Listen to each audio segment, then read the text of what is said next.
This pigeon has taken the trip of a lifetime, traveling across an ocean from its home in Spain to a remote island off Nova Scotia. The pigeon, identified by the number 9550, was released on February 22nd from a truck in Ibiza. From there, the pigeon was supposed to fly to Majorca, over the Mediterranean Sea. Instead, the pigeon turned up a month later on Sable Island, more than 5,000 kilometers away. It's surprising that it got there when it could have been found anywhere else. The Parks Canada employees on the island have nicknamed the bird Peter. They learned it came from the Spanish Balearic Islands thanks to its leg brace. It seemed really weak.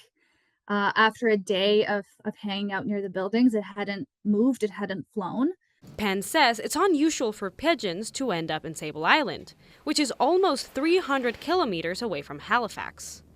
Her theory is that at some point in its journey across the Atlantic Ocean, Peter likely decided to rest on a cargo ship and flew to the island from there.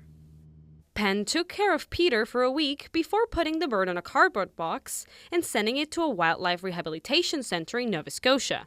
An employee there says when Peter first arrived, the bird was in rough shape.